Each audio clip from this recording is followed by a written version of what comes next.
Est-ce que la régie m'entend? Oui.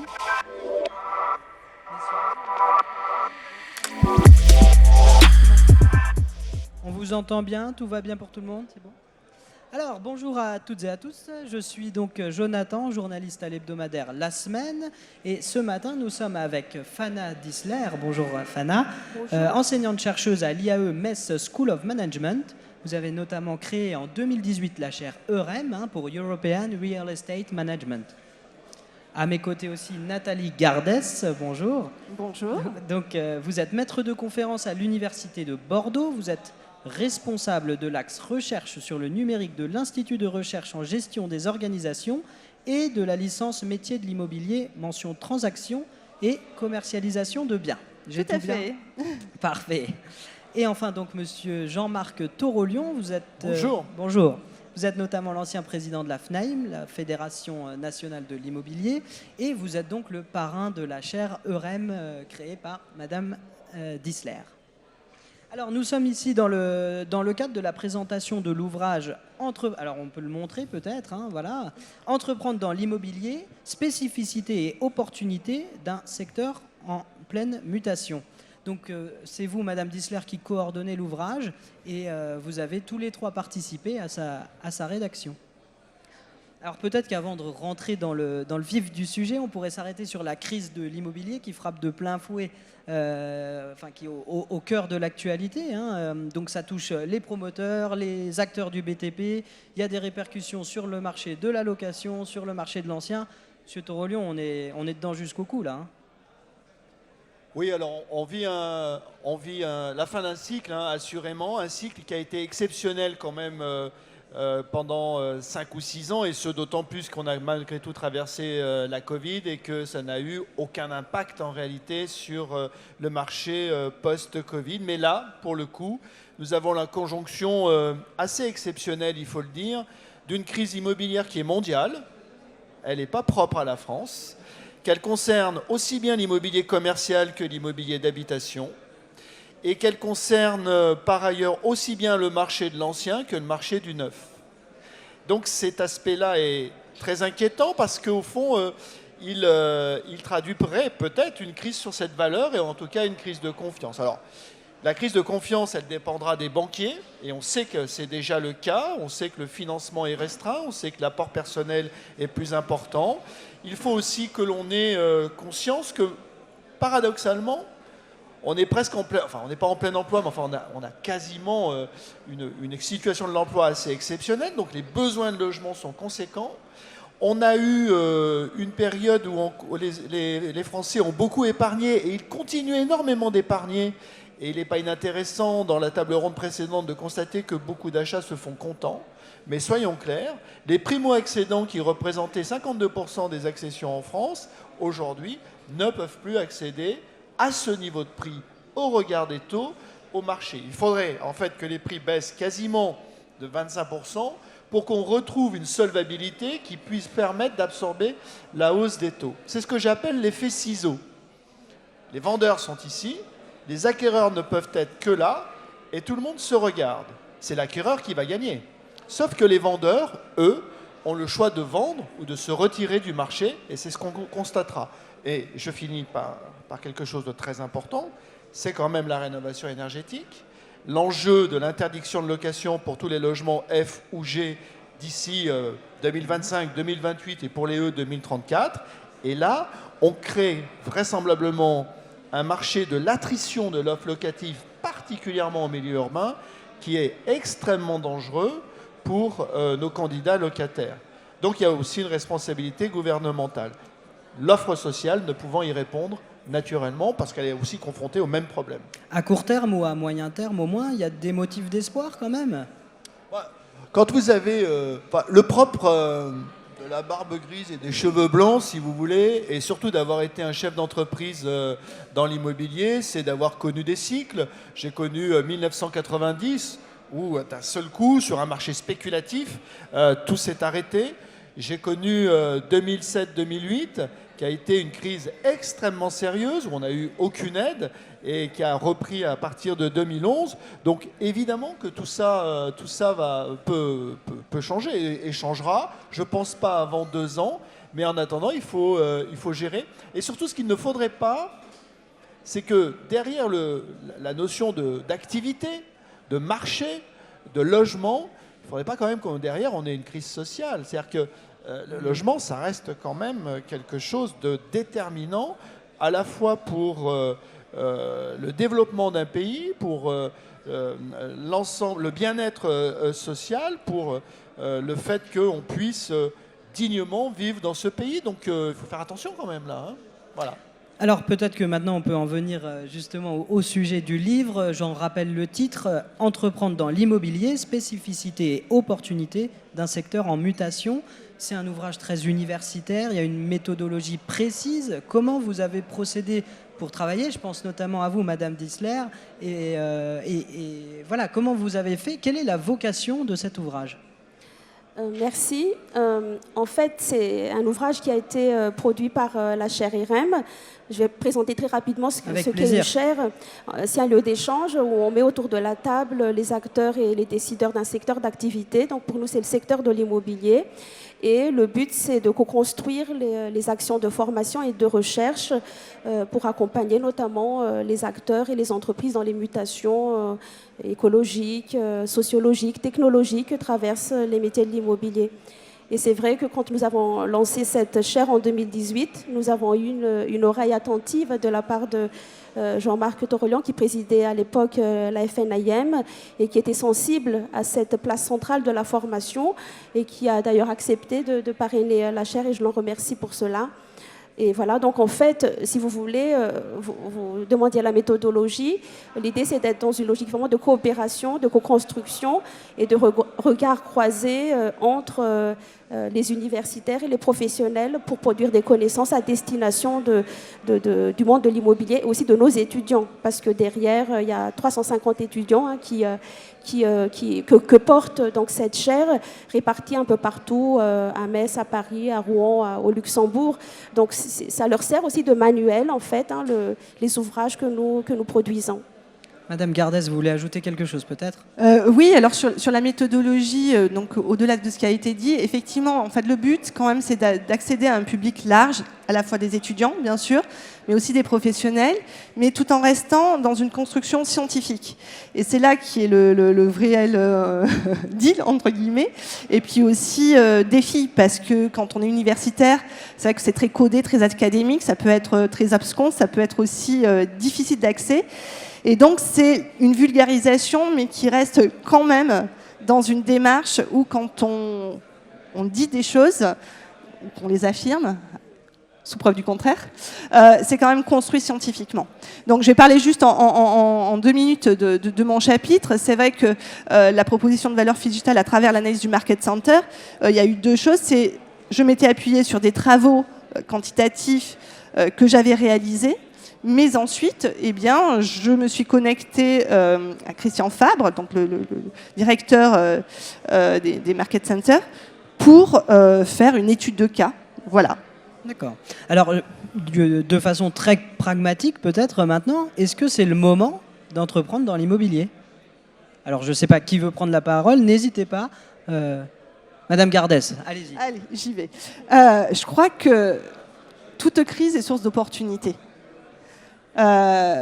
Si à chaque crise on ne pouvait pas, enfin le tout c'est de savoir se positionner, de voir finalement ces défaillances de marché, trouver un positionnement original. Alors c'est sûr que quand tout s'effondre, ça peut être plus compliqué, mais en clair c'est quelle est ma proposition de valeur, comment je vais saisir finalement de cette crise une opportunité pour mieux rebondir.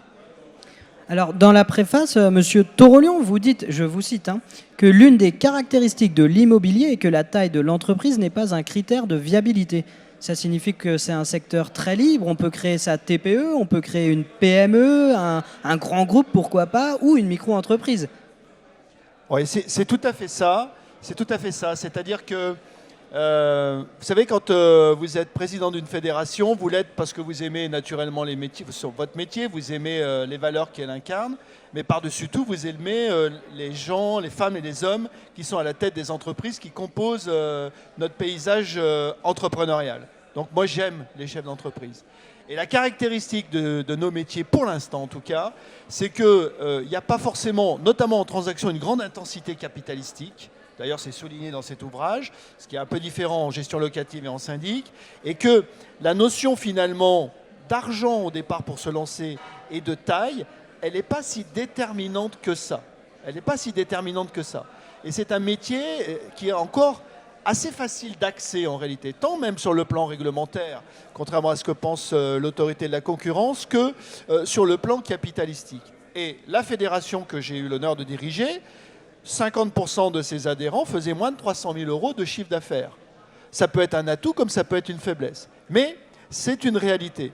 Et d'ailleurs, dans l'ouvrage dont nous parlons, qui examine tous les segments du market center à l'indépendant, au groupe franchisé, on y reviendra, à l'auto-entrepreneur dans l'immobilier habilité par un titulaire de carte, même les AIVS, finalement on voit bien que le spectre pour exercer ce métier, le spectre entrepreneurial est assez large. Il y a quand même un dénominateur commun à la fin, c'est quand même le talent du chef d'entreprise. Même si vous êtes une petite entreprise, quand vous affrontez une crise, il y a quand même un talent de gestionnaire, un professionnalisme à affirmer, une capacité à franchir les obstacles que la conjoncture, la réglementation, la technologie, c'est bien dit ici, met sur votre chemin, ou les opportunités que ça procure. C'est ce que j'allais dire, on a parfois un petit peu le côté allez, je sais pas trop quoi faire, je me lance dans l'immobilier parce que effectivement, hein, c'est assez accessible finalement. Cependant, il y a quand même une culture managériale à avoir, il y a des compétences à avoir. Moi, que l'immobilier soit un métier de reconversion ne me gêne pas. Ce qui me gêne, c'est que l'immobilier soit un métier de reconversion avec derrière une médiocrité de ceux qui l'exerceraient. Ça qui nous... Que l'immobilier soit un métier de reconversion, ça apparaît clairement dans cet ouvrage, notamment pour un certain nombre d'agents commerciaux, on s'aperçoit, qui sont à 82%, je crois, en reconversion, et qui à 53% d'ailleurs sont des femmes. Donc ça ne me gêne pas. Et c'est vrai que, de ce point de vue-là, la Covid a été révélateur aussi. La crise de la Covid a été révélatrice, de gens qui ont abandonné des métiers pour revenir vers l'immobilier à un moment où l'immobilier avait besoin de recruter. Mais attention à la qualité de la formation. Je relève d'ailleurs dans cet ouvrage que 40% des emplois créés sont des cadres. Hein, voilà. C'est pour ça aussi que moi j'ai toujours été très attaché au niveau universitaire, qui est un niveau, j'allais dire, pour moi, d'excellence, en tout cas dans la théorie. L'aspect opérationnel, on s'en chargera. Alors justement, Madame Dissler, hein, le premier chapitre, c'est vous qui le rédigez, et notamment à l'intérieur, on y découvre 8 leçons pour entreprendre correctement dans l'immobilier. Donc vous avez vos petits secrets. Est-ce qu'il y a 2-3 leçons comme ça? J'imagine qu'elles sont toutes incontournables, mais 2-3 qui vraiment, on ne peut pas passer à côté. Expliquez-nous un peu. 2 ou 3 leçons. Écoutez, en lien avec le contexte actuel, je vais prendre celle où je dis en quelque sorte que l'immobilier est fait d'économie et de social en même temps. Et c'est vrai que là, avec ce qui a été évoqué, d'ailleurs l'augmentation des taux d'intérêt et tout ce que ça implique en termes de difficultés sur le marché de l'immobilier, la baisse des transactions, ça montre bien justement l'impact, la dimension économique de l'immobilier et aussi l'aspect social, puisque cette difficulté d'accès au crédit qui sont pénalisés le plus, ce sont essentiellement les ménages modestes, les jeunes, les primo-accédants, aussi les étudiants. Donc ce qui amplifie encore plus en fait les tensions sociales. Mais je vais aussi voir ça dans une approche peut-être un peu plus positive et de dire que en fait, l'immobilier ne s'arrête pas non plus au nombre de transactions qui se fait sur le marché. L'immobilier est bien au-delà. L'immobilier concerne tous les secteurs économiques. C'est là où nous habitons, c'est là où nous vivons, c'est là où nous travaillons, où nous produisons, là où nous faisons notamment nos activités de loisirs, là où nous nous soignons. Voilà, tous les services, notamment de l'État, enfin tous les services publics se font aussi au sein notamment de bâtiments et donc d'immobilier. Donc, par rapport à cela, quand mes étudiants, par exemple, s'inquiètent du contexte en disant « Mais madame, est-ce qu'on trouvera un emploi? Est-ce que… voilà, donc c'est là où je réponds, l'immobilier, ça concerne tous les secteurs d'activité, secteurs économiques et sociaux, et c'est ce qui en fait d'ailleurs le deuxième secteur de recrutement de cadres en France, hein, donc ça il faut le savoir, donc il ne faut pas s'inquiéter outre mesure non plus des choses, et puis les crises vont et viennent, mais voilà, donc je pense que cette manière de voir les choses avec ce prisme-là permet aussi d'apporter beaucoup de richesse au métier qu'on peut exercer à travers l'immobilier. Alors, ne pas s'inquiéter, Monsieur Torolion, vous voulez intervenir? Moi, je vous en prie. Il y a une phrase qui m'a beaucoup plu, alors je ne peux pas tout citer, hein, mais dans la leçon numéro 4, ne pas négliger l'apprentissage organisationnel, il y a une phrase moi, que je retiens et qui, je trouve, permet aussi une réflexion de fond pour le manager. Vous dites, la stratégie entrepreneuriale relève plus, de nos jours, de la recherche d'une suite d'avantages temporaires que de s'assurer d'un avantage concurrentiel durable. Et je pense que c'est tout à fait vrai, c'est-à-dire que c'est toujours le problème de la dictature du court terme par rapport à la vision à long terme. Ceci étant, pour avoir été un chef d'entreprise, être parti d'une petite entreprise pour avoir une entreprise de plus de 300 personnes, si vous n'êtes pas capable de vous assurer d'un avantage concurrentiel ou en tout cas d'une vision claire sur la durée, vous faites un tour et vous partez. Et donc moi, cette phrase que j'ai beaucoup aimée et qui est tout à fait exacte, je peux aussi donner comme conseil aux entrepreneurs d'avoir toujours une vision. À long terme, c'est difficile, mais à moyen terme, dans la direction de son entreprise, même si vous avez raison, il faut avoir à chaque fois des avantages comparatifs à court terme. Alors justement, hein, les entreprises, parlons-en, avec la crise actuelle, est-ce que ça influence les modèles d'affaires des agences immobilières, selon vous? Je ne sais pas, peut-être Madame Gardès? Je peux commencer. Oui, alors, ça influence les modèles d'affaires. Déjà, ça remet en question les choix qui vont être faits, même si certains ont déjà été faits. Peut-être dans la formation, parce qu'effectivement, on s'attend à pas mal de faillites, hein, c'est clair, mais qui va disparaître en premier? Peut-être ceux qui sont les moins experts, les moins armés, donc les moins formés. Donc ça, c'est la première chose, peut-être plus. Et puis, rendre les process aussi plus efficients, plus efficaces. Et donc, ça veut dire aussi peut-être aller plus dans la digitalisation, mais pas que, parce qu'il y a cette dimension aussi relationnelle, humaine, d'accompagnement. Je pense que ça a été dit dans les différentes conférences, où là, comment je vais m'appuyer finalement sur l'intelligence artificielle, sur tout ce qui va permettre d'automatiser les processus, sans pour autant abandonner le client. D'accord, donc ça veut dire une nouvelle façon de créer et de générer de la valeur, donc ça fait modification du business model, tout en étant encore plus là, plus dans l'empathie, l'accompagnement. Et ça, j'allais dire, c'est tout ce qui fait référence aux soft skills, à l'esprit de service, qui malheureusement parfois fait défaut. Donc voilà, si je peux... Mais ce qui est, dans cet ouvrage, je le conseille à tous ceux qui veulent entreprendre ou ceux qui ont déjà entrepris. En fait, il y a une approche universitaire sur des tas de modèles existants qui ont fait polémique, qui continuent de faire polémique chez nous. Mais parce que certains ont été disruptifs.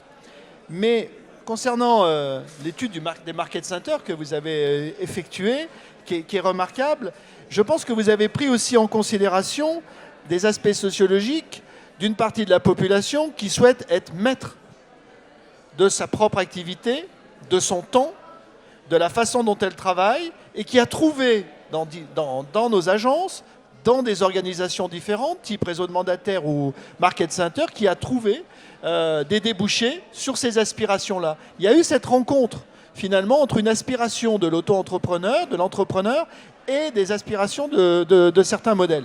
On verra, à l'aune de la crise qui était en place aujourd'hui, si je puis dire, qui va sortir gagnant un petit peu de ce retournement conjoncturel.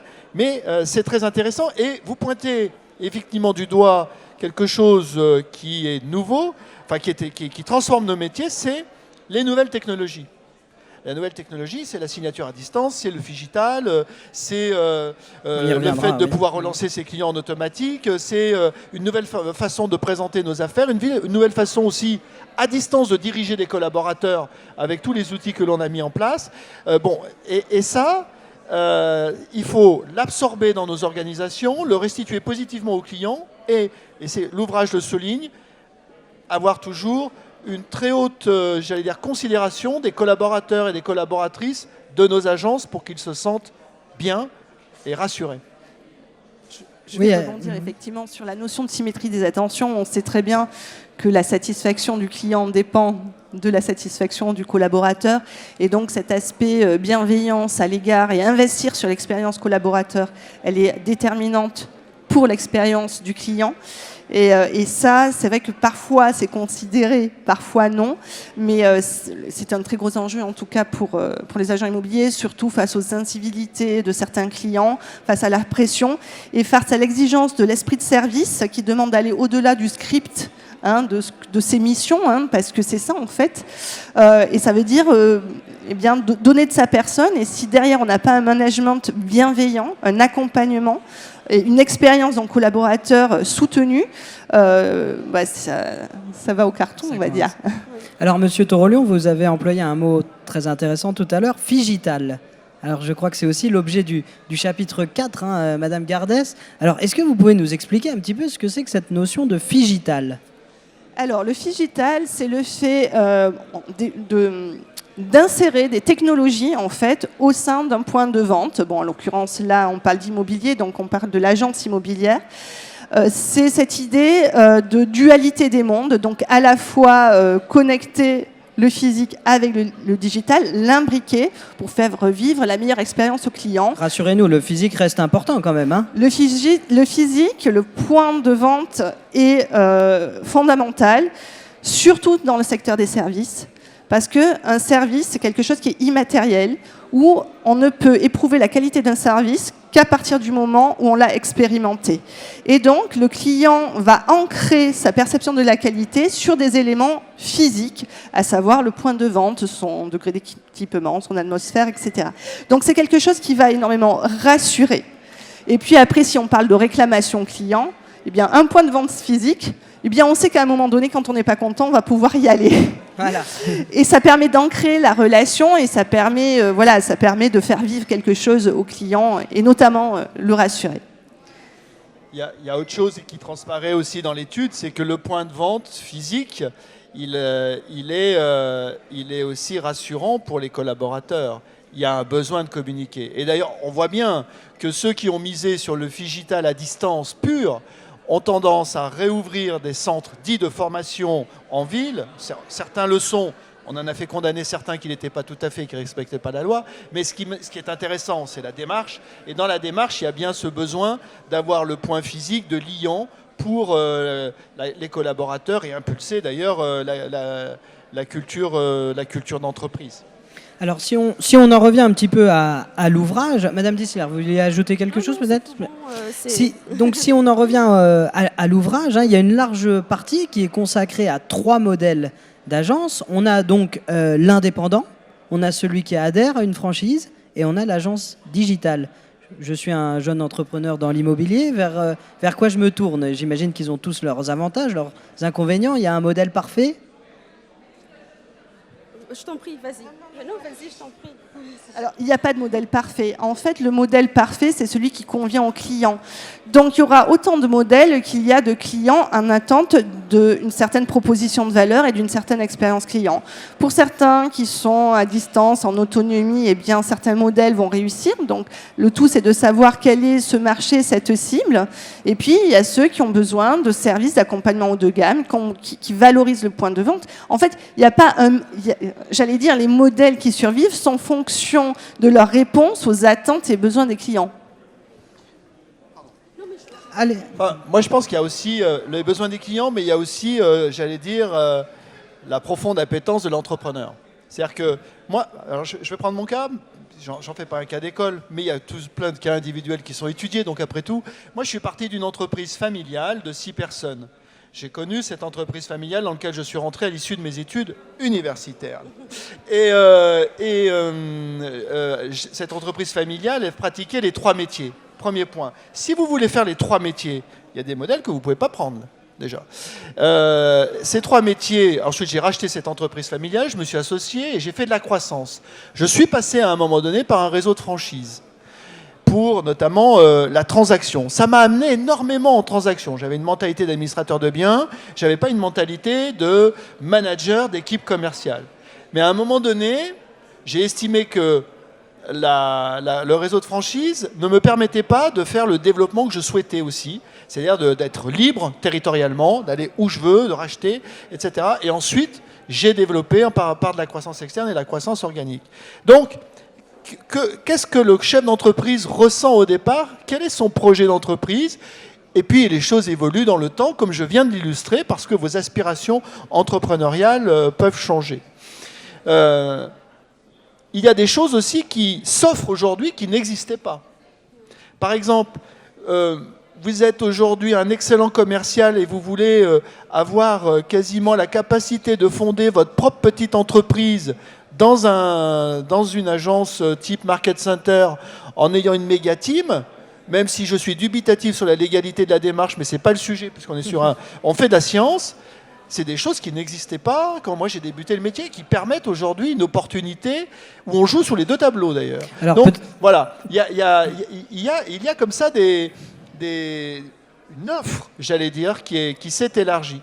Alors justement, le Market Center, peut-être on pourrait en dire un mot. Je crois que c'est votre partie que vous développez dans l'ouvrage. Expliquez-nous. Alors, un Market Center, alors souvent les Market Centers sont assimilés à des mandataires. En fait, ils ont un modèle d'affaires qui est quand même particulier, puisque leur spécificité, c'est d'avoir un point de vente. J'allais dire, c'est peut-être moins un point de vente comme point de coworking, de formation. Ils sont installés souvent en périphérie des grandes villes, donc c'est des gros centres. Ce sont des hubs de services, donc Figital, donc qui permettent ce qu'on appelle en marketing le one-stop shopping, c'est-à-dire que voilà, on y va, on a le service déménagement, courtage, je crois qu'ils font du viager aussi, donc de la VFA.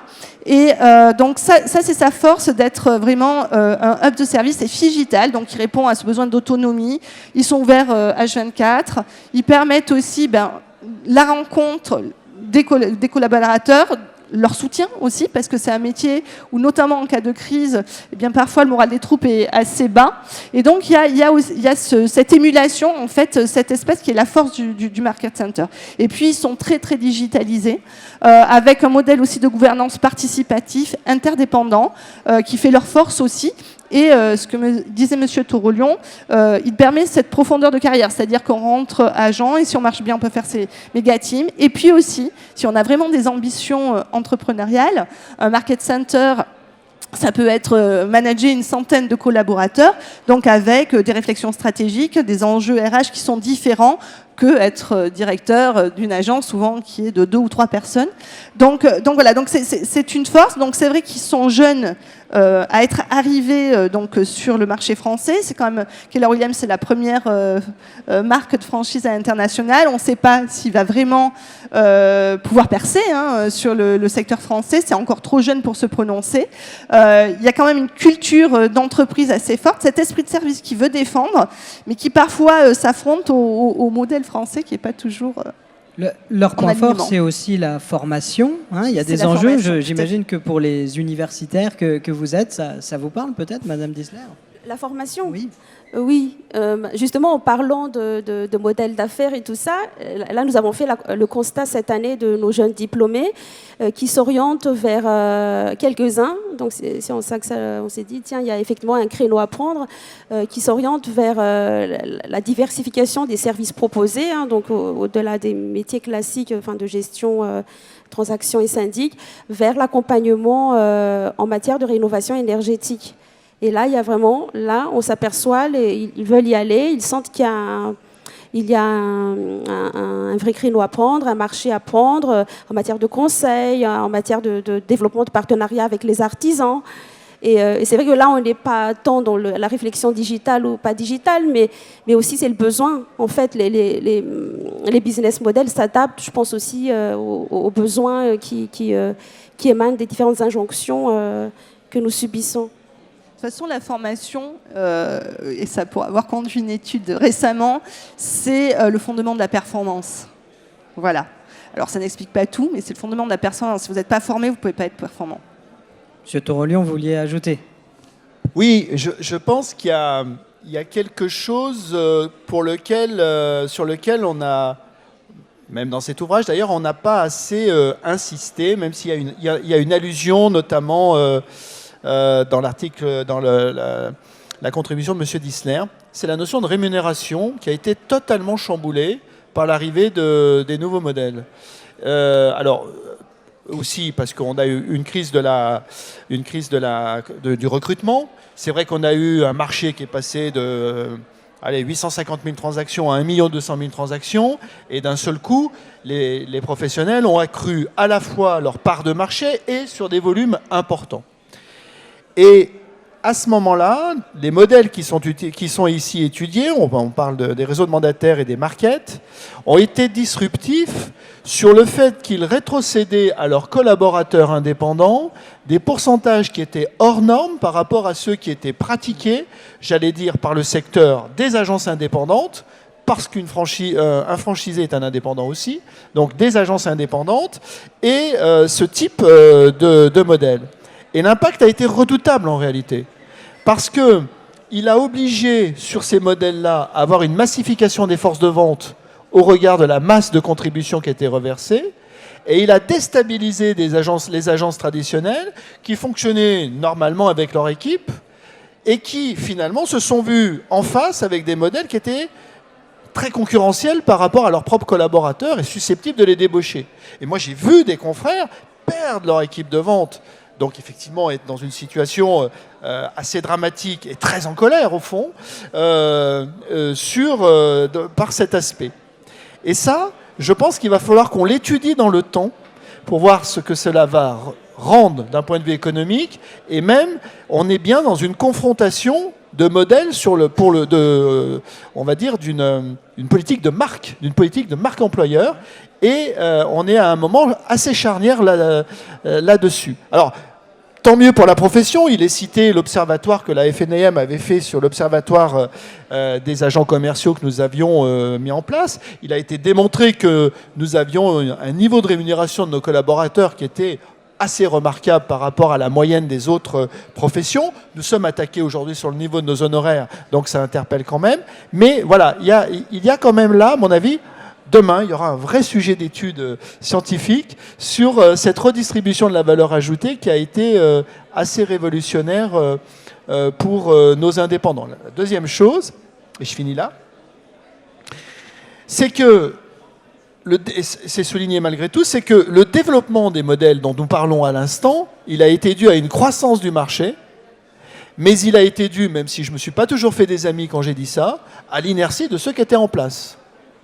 C'est-à-dire que et c'est là où c'est intéressant d'entreprendre dans l'immobilier, quand j'entreprends dans l'immobilier, il faut que j'accompagne la croissance et que moi-même je développe quand mon marché est porteur, sinon d'autres prennent la place. Ou alors je ne me plains pas. Voilà. Bien sûr. Alors, vous parliez de demain, et donc demain, et même déjà aujourd'hui, il y a toutes ces politiques donc, de RSE qui arrivent dans les entreprises, qui fleurissent partout. Comment les agences immobilières peuvent se saisir de ces questions ? Est-ce que elles aussi, elles sont RSE ? Oui, je vais peut-être élargir un peu plus puisque mes collègues sont plus spécialisés dans tout ce qui est agence immobilière. Je vais peut-être voir un peu aussi la partie acte de construire, promoteurs immobiliers, aussi les bailleurs sociaux qui accueillent beaucoup aussi par nos étudiants en alternance. Et c'est vrai que bon, y a cette préoccupation RSE qui implique de concilier en quelque sorte en fait, la problématique se situe au niveau de ce mot-là, concilier performance économique, performance sociale et performance environnementale dans la manière de manager l'entreprise ou dans la manière de concevoir notamment un projet immobilier. Donc c'est tout simplement de dire par exemple comment je peux faire pour respecter dans un projet immobilier les critères environnementaux sans compromettre la rentabilité économique notamment de mon projet, voilà, ce genre de choses. Et c'est vrai que les retours que nous avons par rapport à cela, les acteurs sont plus dans une logique de rendre compte. Déjà, vous voyez, avec les injonctions qui arrivent, je respecte, mais ils n'ont pas suffisamment le temps de capitaliser justement pour gagner un avantage concurrentiel, pour qu'on ne soit pas là uniquement pour subir les injonctions, mais aussi pour pouvoir gagner en lien avec et se différencier notamment des concurrents. Et il y a un élément en tout cas, qui est de plus en plus mis en avant dans cette recherche de la conciliation entre les différentes formes de performance, c'est la mobilisation des nouvelles technologies. Et là, c'est vrai que les bailleurs sociaux, les promoteurs et même les services de l'État. Enfin, par exemple, nous travaillons avec le ministère des Armées qui est le plus gros patrimoine propriétaire immobilier foncier, notamment de tous les ministères en France, et qui sont vraiment à fond dans tout ce qui est Building Information Modeling. Et ça permet de gérer, de concilier, d'être dans cette approche de durabilité, de développement durable, dans le cycle de vie, notamment d'un bâtiment, de la phase de conception jusqu'à la phase de démolition et voire même de recyclage des matériaux. Donc je pense que là aussi, ça fait partie des pistes sur lesquelles les jeunes travaillent, en quoi les nouvelles technologies comme les Building Information Modeling contribuent à rechercher cette durabilité dans la gestion de l'immobilier en général. Oui, donc juste si on élargit pour rebondir sur les propos qui viennent d'être tenus, effectivement, enfin, souvent on accuse l'aéronautique de tous les maux, alors qu'en fait le bâtiment, et notamment le ciment, je crois que c'est 8% des émissions de CO2, alors que l'aéro c'est 2,5%, remettons un peu les choses en perspective. Et le bâtiment en soi, c'est 40%, enfin, il y a vraiment un très très gros enjeu. Donc, dans les matériaux de construction et donc qu'est-ce qu'on fait dans la durée de ce bâtiment. Après, donc là, c'était pour mettre en perspective, si on regarde côté enseignes immobilières que peuvent faire des enseignes ou des agents immobiliers, on voit bien cette sensibilité, donc avec une accélération de la sensibilité aux aspects RSE depuis notamment la Covid.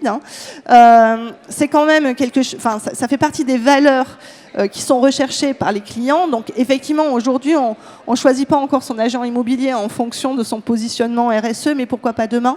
En tout cas, ça joue là-dessus. Et en tout cas, les grands réseaux se saisissent de ces sujets-là, puisque certains font des fondations, ils communiquent largement là-dessus.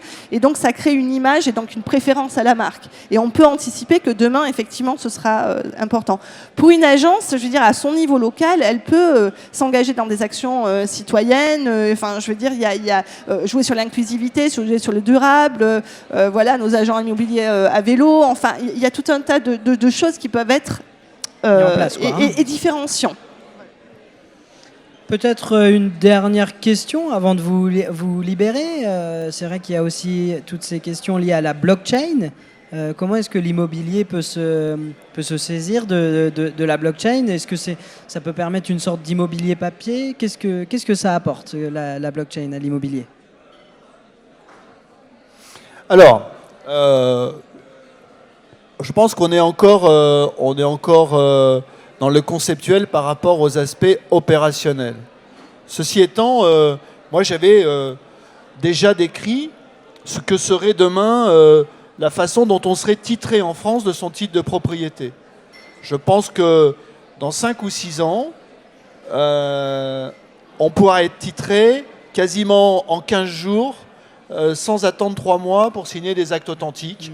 Parce que, à partir du travail en amont, alors c'est pour ça que rédiger pour les agents immobiliers pourrait devenir crucial, mais sinon, je pense que le gouvernement donnera le monopole aux notaires des avant-contrats pour justement signer les actes en 15 jours.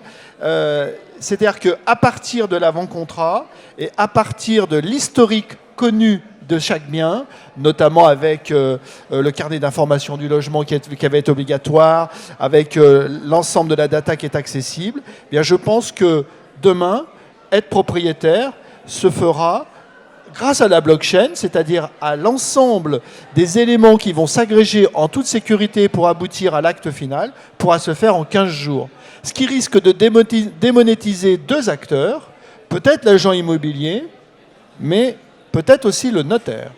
D'ailleurs, dans certains pays, il n'a pas tout à fait la même fonction. Donc je pense que, voilà. Ensuite, moi je crois fondamentalement que dans nos copropriétés, tout se met en place progressivement pour que l'on ait une data qui puisse être ouverte et utilisée par tous les intervenants de la copropriété. Et je pense qu'on va... J'ai proposé d'ailleurs de créer un centre national des archives de la copropriété. Je pense qu'on doit pouvoir, là encore, instaurer de la fluidité dans ce qui est aujourd'hui, je trouve, une course encore d'obstacles. Je parle des titres, mais on peut parler du bail, on peut parler de beaucoup de choses comme ça. Donc la blockchain, oui, Mais comme toujours dans les nouvelles technologies qui arrivent, il faut voir quels seront les impacts. Et j'invite ma profession à anticiper toujours ce qui peut se passer. Je vais juste rebondir. Donc effectivement, sur la blockchain, sur les notaires s'équipent déjà de blockchain. Hein, parce que, en fait, finalement, c'est un registre totalement sécurisé. On pourrait tout à fait se passer de notaires, sauf que la réglementation, encore aujourd'hui, nous y oblige. Et je pense qu'ils ont anticipé tout cela et dans l'accélération des transactions. Alors, vous avez parlé de la pierre papier. En fait, finalement, la blockchain, à travers ce qu'on appellerait la tokenisation de l'immobilier, va permettre, c'est finalement une version moderne de la pierre papier. L'avantage, c'est d'avoir une liquidité accrue, donc beaucoup plus liquide, beaucoup plus facile de vendre des tokens que des titres papier. C'est aussi un fractionnement beaucoup plus important. Donc une accessibilité à l'investissement plus facile. On a une traçabilité, tout est fait, donc pas de fraude par rapport à. On peut acheter dans le monde entier et à partir de quelques centaines d'euros. Exactement, on peut acheter dans le monde entier, donc le marché global. Et surtout, on peut ajouter adosser derrière des smart contracts, c'est-à-dire que toute la gestion des loyers, l'affectation des loyers, des réparations, etc., tout ça, en fait, c'est automatisé. Donc en fait, ça apporte quand même, j'allais dire, une efficience que n'aura pas les SCPI ou sur cet aspect-là. Après, la blockchain dans l'immobilier, c'est aussi tout ce qui va être la gestion des cadastres, ça va être tout ce qui va être gestion immobilière. Donc c'est une application qui va être intéressante. Donc effectivement, on est pour l'instant qu'à ses débuts, mais en tout cas, voilà. Mais ça ne va pas exclure les acteurs. Le tout, c'est qu'eux-mêmes se l'approprient et leur propre blockchain pour gagner en efficience. Alors la tokenisation de l'immobilier payé avec de la crypto-monnaie, on n'y est pas encore quand même. On n'y est pas encore parce que moi je le conçois bien, c'est ce fractionnement. Il faut quand même derrière que cet actif il ait une liquidité, il faut qu'il ait une rentabilité, il faut qu'il soit transmissible.